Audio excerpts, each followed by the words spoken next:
चतुर नाम बपुए, जिनके पद बंधन किए, नासत विघ्ने अनेक।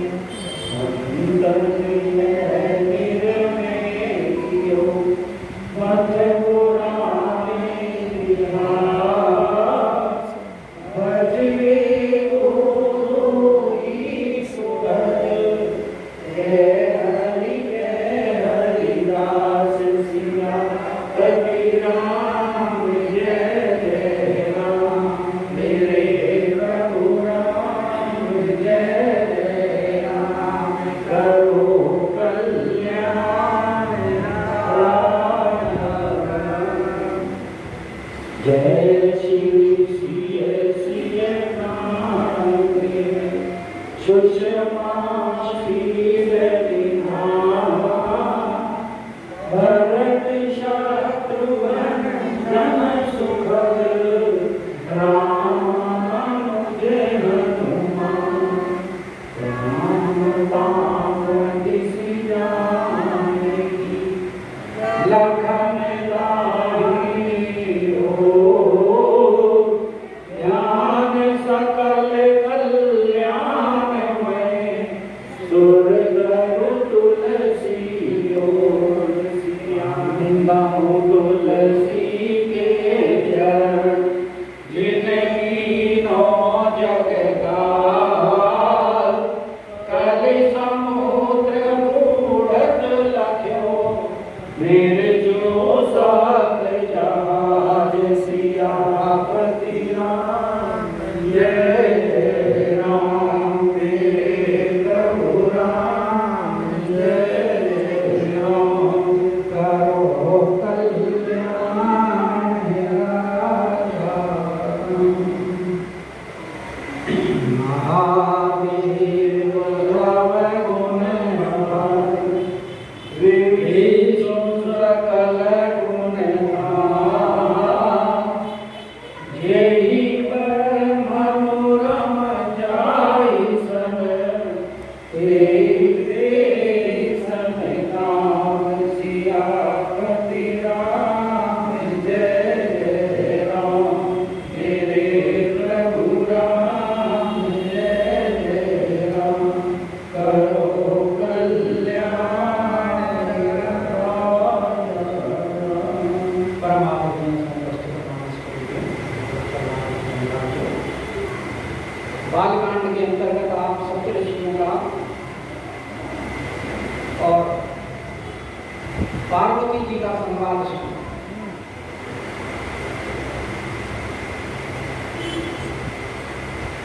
सप्तऋषि पार्वती जी को समझा किनकी बातों में आ गई आप, जो इतनी कठिन तपस्या कर रही है, और जिसके लिए तपस्या कर रही हो उसमें गुण तो है ही नहीं कोई। तो ऐसे पति को वर करके आपको कौन सा सुख मिलेगा?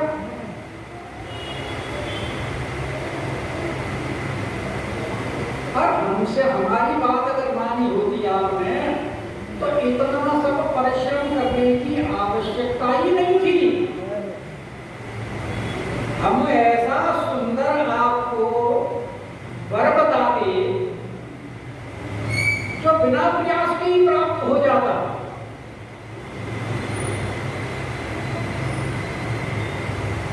और उस वर में और इस वर में तो बिल्कुल जमीन आसमान का अंतर है। क्योंकि शंकर भगवान में सप्तऋषि जो अवगुण बता रहे हैं, 9 गुण बता रहे हैं कि तुम चाहु पति सहज उदासा। पहला गुण तो उदासी ही हो गया, और फिर मेरे गुण नीलज कुमेश कपाली अकुल अगेह दिगंबर व्याली। और हम जो बता रहे हैं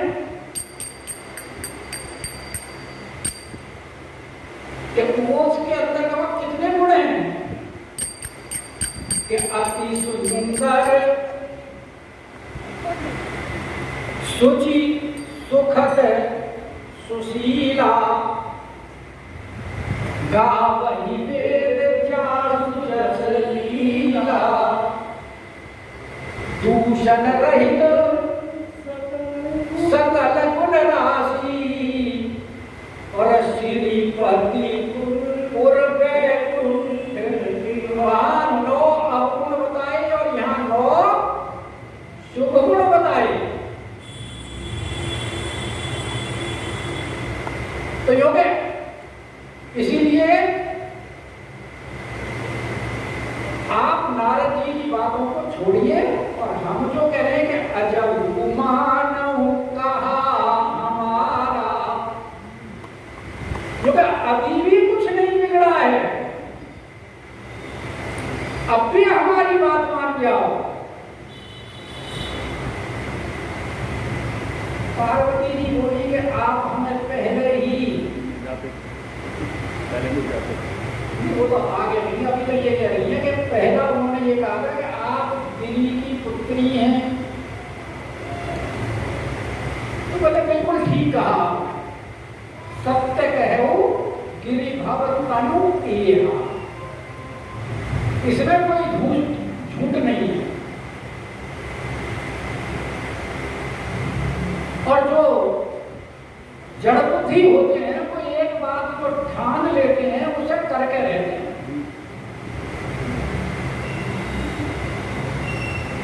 उनको समझाना बड़ा मुश्किल होता है।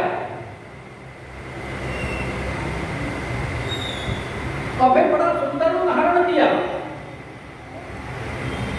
कनक पुण्य पखानते होई, क्या हम भी तो हिम की पुत्री है, हिमगिरी की, और सोना भी जो होता है वो पत्थर से ही तो होता है।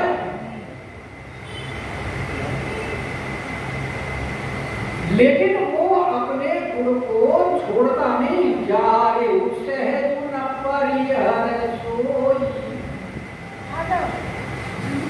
सोने को तुम जितना भी दबाओ, क्या वो अपना चमक छोड़ देता है? बल्कि और निखरता रहता है। हनुमान जी ने लंका जलाई और चमकने लगी।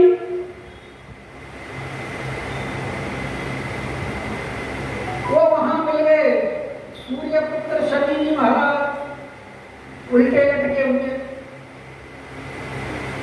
उनको छुड़ाया।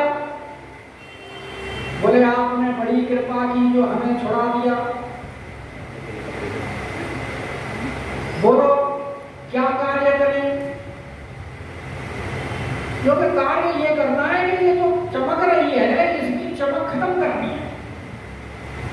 तो शनि महाराज ने अपनी दृष्टि करी और काली हो गई। लेकिन सोना, यहाँ ये पार्वती कह रही है कि सोना अपनी चमक नहीं छोड़ता। अगर आपको इतनी ही उपदेश देने की इच्छा है और आप अगर आपके उपदेश के प्रभाव से कोई प्रभावित हो सकता है, तो मैं हूं तो उस सोने की ही बहन। सोना भी गिरी से ही उत्पन्न है और मैं भी गिरी से ही उत्पन्न हूं, तो है तो हम उसी की बहन। तो पहले उसको तो सुधार को आप, जब वो अपनी चमक नहीं छोड़ता तो मैं अपनी हट कैसे छोड़ूं?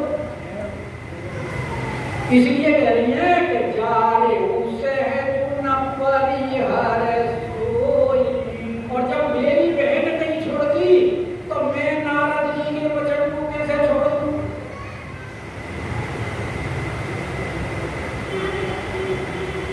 क्योंकि नारद जी के वचन आप तो कह रहे हो कि अकल्याण हुआ, उदाहरण दिए, लेकिन हमारी दृष्टि में तो अकल्याण हुआ नहीं। उनके द्वारा तो ध्रुव का कल्याण हुआ, प्रहलाद का कल्याण हुआ। और फिर गुरु के वचनों पर या गुरु के वचनों को जो नहीं मानता है, ऐसा शास्त्रों में लिखा है कि उसको 100 जन्म तक ये मैंने भक्तमाल में पढ़ा। भक्तमाल में ऐसा लिखा है, अम्बरीश जी महाराज जी के प्रसंग में, अम्बरीश जी की कथा है, उसमें लिखा है कि गुरु के वचनों का जो उपदेश का पालन नहीं करता उसको 100 जन्म मतलब कुत्ता बनेगा, फिर मरेगा, फिर कुत्ता बनेगा, फिर मरेगा, लगातार 100 जन्म तक उसे स्वामी नहीं छोड़ेगा। तो इसलिए यहाँ कह रहे हैं कि नारद वचन न में परिहर, मैं अपने गुरु के वचनों को नहीं छोड़ूंगी, चाहे मेरा आप घर बसो और चाहे वो जड़ जाओ। क्योंकि जिसको गुरु के वचनों में विश्वास नहीं होता उसको कभी भी सिद्धि प्राप्त नहीं हो सकती।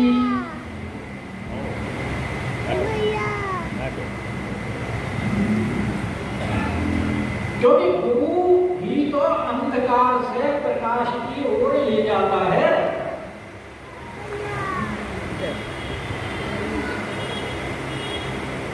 इसीलिए नारद जी के वचनों में मुझे पूरा विश्वास है। और अब तो महाराज जब हमने हर ध्यान लिया और जिनके लिए हमने उपवास किया है, तो अब तो चाहे उसमें गुण हो या अवगुण। आप कह रहे हो कि 9 गुण हैं और विष्णु में 9 गुण हैं, तो हम तो कहें आप तो 9 की तो बात भूल जाओ। संसार के जितने भी अवगुण हैं वो सारे चाहे महादेव के अंदर हों, और संसार के जितने भी गुण हैं वो चाहे विष्णु भगवान में हों। कि महादेव अवगुण भवन और विष्णु सकल गुण धाम, तो जेहि कर मनोरम जाहि सन, जिसका मन जिसमें लग गया उसको उसके गुण अवगुण भी गुण प्रतीत होते हैं। और अगर किसी के प्रति अगर आपकी द्वेष भावना हो गई तो उसके गुण भी अवगुण प्रतीत होते हैं।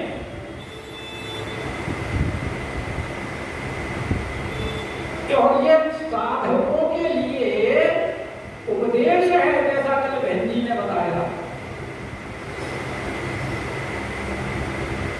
कि साधक को अपने एक इष्ट को छोड़ करके इधर उधर भटकना नहीं चाहिए। उस भटकन से उसको कुछ मिलने वाला नहीं है।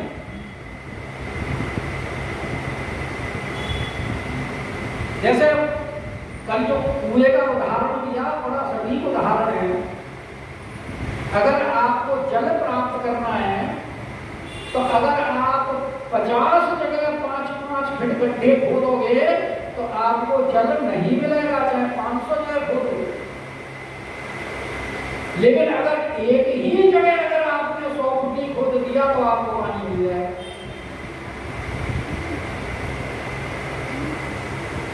इसलिए अनन्य भक्ति के बारे में जो जोर दिया जाता है वो इसीलिए दिया जाता है कि अनन्य का मतलब अन्य नहीं, सिर्फ एक।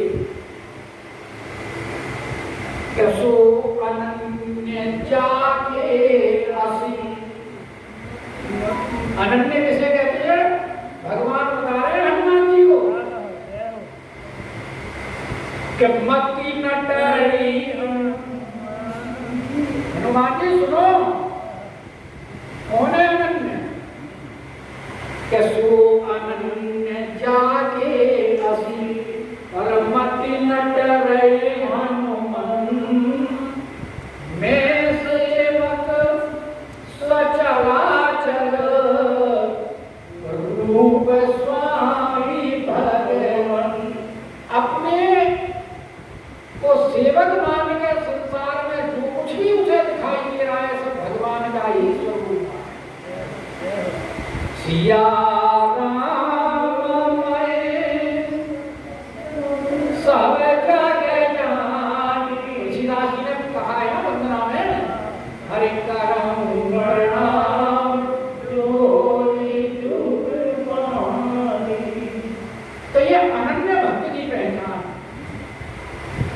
पर भाई ब्रजवासी उनसे भी आगे अनन्य भी होते भक्त तो अनन्य होता है, ब्रजवासी अनन्य है। अनन्य भी होते हैं यार, तो बिल्कुल सही है। कोई महात्मा बोले ब्रजवासी से लोग हम अनन्य भक्त हैं, बोला हम अनन्य हैं। अनन्य का मतलब जो तुम अनन्य कैसे हो, जो तुम अनन्य कैसे हो, जो कि हम तो एक अपने भगवान को छोड़ के और दूसरे को मानते नहीं। बोला तुम मानते नहीं और हम एक अपने कन्हैया को छोड़ के दूसरे को जानते नहीं। किसी को जानते नहीं इसलिए तो तुम तो अनन्य हो, हम अनन्य हैं। तो यहाँ पार्वती जी भी यही कह रही है कि महादेव अवगुण भवन और विष्णु सकल गुण धाम, जेहि कर मनोरम जाय सन तेहि सन काम। अच्छा, अब फिर उनके प्रश्न का उत्तर दे रही है। एक एक प्रश्न का बड़ा सटीक जवाब दिया है पार्वती जी ने सप्तऋषि के। उन्होंने कहा ना कि अजब मानव का हमारा, तो पार्वती जी ने ये बात तो आपकी ठीक है, लेकिन आप थोड़े लेट हो गए। पहले आ जाते तो कोई मान तो लेते तुम्हारी बात, पहले आते, लेकिन तुम थोड़े लेट हो गए कि जो तुम मिलते वो प्रथम मुनीसा। अब क्या करें, नारद जी पहले मिल गए और समय चूकी पुनिका पछताई का वर्षा जब कृषि संभाले। इसलिए कह रहे हैं कि अगर पहले मिलते तो अरे तुमने तो सिख तुम्हारी तो हम जो आप जो हमें ये सलाह दे रहे हैं या उपदेश दे रहे हैं या आज्ञा कर रहे हैं, उस उपदेश को हम आपकी आज्ञा मान करके उसके सिर के ऊपर धारण करते, मतलब स्वीकार करते। क्योंकि संत महात्मा लोग जब भी कोई मिले और कोई बात बताए तो उन्हें तुरंत स्वीकार कर लेना चाहिए। वो हमेशा भले की ही बात करते हैं। पर आप पहले मिले नहीं, आप बाद में मिले, इसलिए अगर पहले मिल जाते तो हम तुम्हारी बात मान लेते। लेकिन अब तो नारद जी की बात मान ली हमने कि अब मैंने जन्म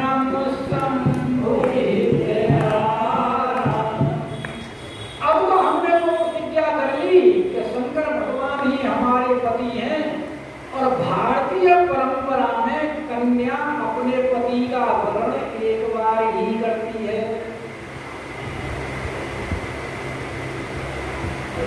इसलिए अब हमने तो उन्हीं को अपना वर स्वीकार कर लिया है कि अब मैं जन्म तो ये जन्म तो हमने अब अपने भगवान शंकर के लिए अर्पित कर दिया। इसलिए अब उनके प्रति चाहे उनमें कोई गुण हो चाहे दोष हो, अब इसका विचार करना हमारे लिए स्वीकार नहीं। कि को भूषण करे विचारा और जो तुम्हारे झट हृदय विशेषी और नहीं न जाए बिनु किए बलेशी। तो सप्तऋषि बोले कि देखो हमारी बात अगर नहीं मानेंगी तो देखो पीछे जो सती के साथ हुआ था ना, फिर बाद में कहोगी कि हाँ सप्तऋषि जी ठीक कह रहे थे। आगे फिर करनी पड़ेगी। आगे उनका जवाब दिया है कि जन्म कोटि लगी नगर हमारी परम सम्मत रही हमारी। तो आगे यहाँ करें जो तुम्हारे हट हृदय, अगर तुम्हें इतनी ही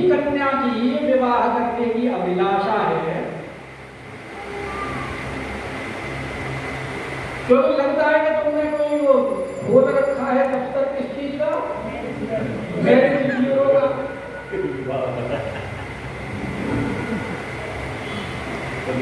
वो अपने एडवर्टाइजमेंट देते रहते हैं ना, तो बोले कि जो मरे हटे और रही न जाए बिनु किए, और विवाह की बातचीत के लिए ना रहा नहीं जाता। तो सबसे पहली तो बात ये है, और इस बात को क्यों कह रही है पार्वती जी को, इसलिए कह रही है कि रिश्ता जो है कन्या वाले लेकर के जाते हैं लड़के वाले के यहाँ, और तुम जो है शंकर भगवान की तरफ से रिश्ता लेकर के आ रहे हो, विष्णु भगवान की तरफ से, विष्णु भगवान की तरफ से रिश्ता लेकर के आ रहे हो। तो हमें लग रहा है कि आपको ये एक प्रहसन है, खेल है आपके लिए शादी ब्याह कराना। और अगर इतना ही शादी ब्याह कराने का शौक है तो और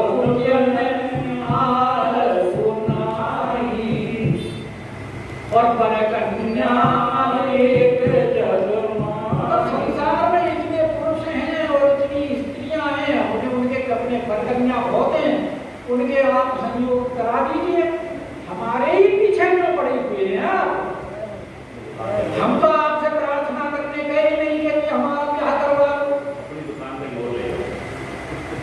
अगर हम गए हो या हमने तुम्हें बुलाया हो तो बताओ,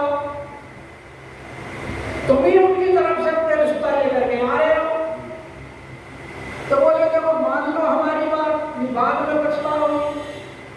जो कहते हो इस जन्म में तो हमने बात अब शंभू के लिए अपना अर्पण कर दिया, ये तो वर्तमान की बात है। अब आप भविष्य की बात कर रहे हो तो भविष्य की सुन लो कि जन्म कोटि लगी कि एक जन्म तो क्या, अगर हमें कई जन्म भी लेने पड़े, करोड़ों जन्म भी लेने पड़े, तब भी अब हम शंकर भगवान को ही अपना पति बनाएंगे। के परम शंभु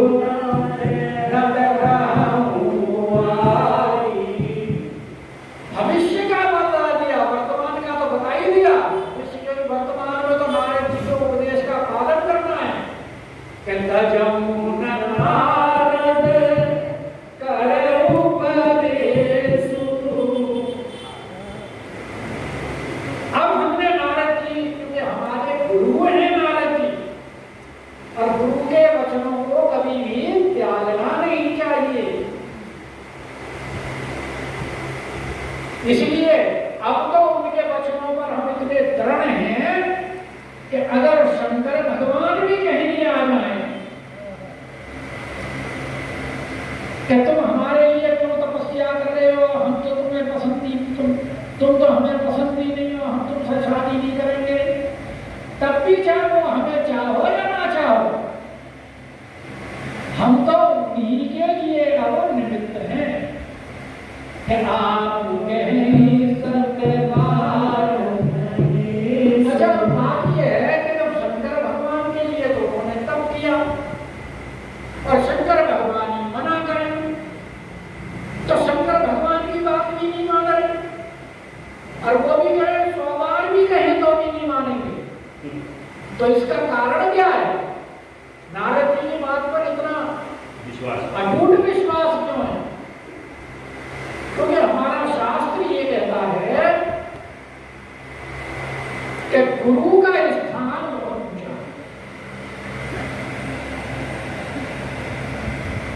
है। गुरु गोविंद अरे काके लागू पार बलिहारी गुरु आपने गोविंद दियो।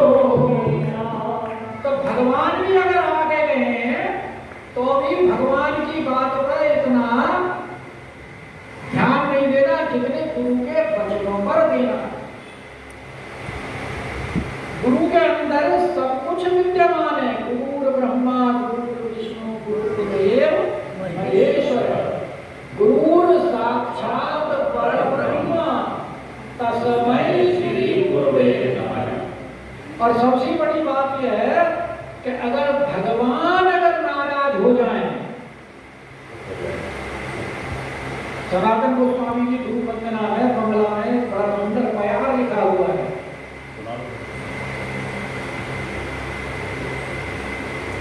सनातन गोस्वामी कहते हैं कि गुरु रुष्ट होले कृष्ण राखे मारे पारे। अगर गुरु नाराज हो, कृष्ण नाराज हो जाए तो गुरु अपनी शरण में ले लेते हैं, लेकिन गुरु रुष्ट होले कृष्ण राखी मारे नारे। अगर गुरु नाराज हो जाए तो कृष्ण भगवान की इतनी हिम्मत नहीं कि वो उसको अपनी शरण में ले लें। इसलिए गुरु का महत्व सबसे ऊपर है। और वाल्मीकि जी भी जो वहां 14 भवन की बताते स्थान बताते हैं, तो वहां भी कहते हैं तुमसे अधिक गुरु जी जानी, कि तुमसे भी ज्यादा जो गुरु को मान्यता देता हो। इसलिए जहां कह रहे हैं कि नारद करे उपदेश आप गए सतवार महेश। और जब सप्तऋषि कलवे का ही नाम नहीं ले रहे वहां से, तो जब कोई दुखी हो जाता है आदमी को यूं कह देता है कि अच्छा भाई हम तुम्हारे पैर पड़े, अब तो हमारा पीछा छोड़ दो। तो यहाँ पार्वती जी, क्योंकि ना तो वो विष्णु भगवान के लिए कुछ अपशब्द कह सकती हैं और ना शंकर भगवान के लिए भी कुछ कह सकती हैं, क्योंकि उनकी बुराई सुन नहीं सकती। सप्तऋषि उनकी बुराई कर रहे हैं, तो इसलिए कह रहे हैं कि भाई अब क्योंकि और कोई होता तो उसके कुछ दंड विधान करती। अब ये सप्तऋषि है और दूसरे पार्वती जी हैं तो जगत माता, और उनकी जो सारा संसार संतान है। और भाई पुत्र को पुत्र हो जाए लेकिन माता तो माता नहीं होती। और अभी अपना वैभव प्रकाश कर नहीं रही है, तो जिस भाव से सप्तऋषि उनको माधुर्य भाव से बात कर रहे हैं, उन्होंने भी तो इनका ऐश्वर्य प्रकट किया है, ऐसे ही ये भी उसी माधुर्य भाव में उनके प्रश्नों का उनको जवाब देते हुए कह रही है कि मैं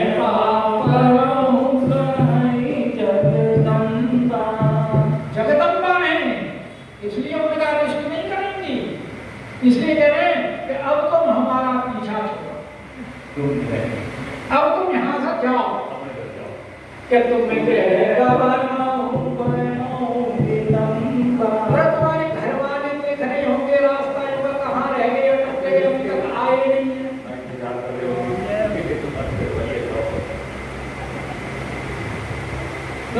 अपने घर जाओ भाई अब।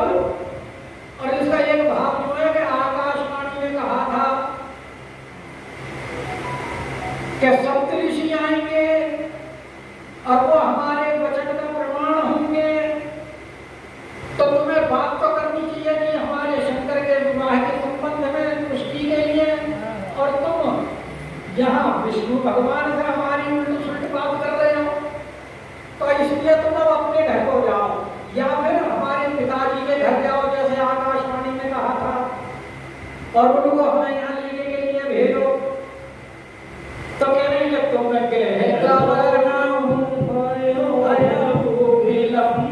विलंब हो रहा है, जल्दी जाओ तुम। और देखी प्रेम बोले मुनि ज्ञानी। तो भगवान शंकर ने जो परीक्षा देने के लिए भेजा था और परीक्षा में उनके प्रेम को उत्तीर्ण पाया, तो अब इसलिए पार्वती जी का ऐश्वर्य प्रकट करते हुए अब उनकी जय जयकार कर रहे हैं। जय जय जगदम्बिके कि आप जगदम्बा हो और भगवान शंकर की पत्नी हो, भवानी हो, इसलिए उनको उनकी जय जयकार कर रहे हैं कि तुम माया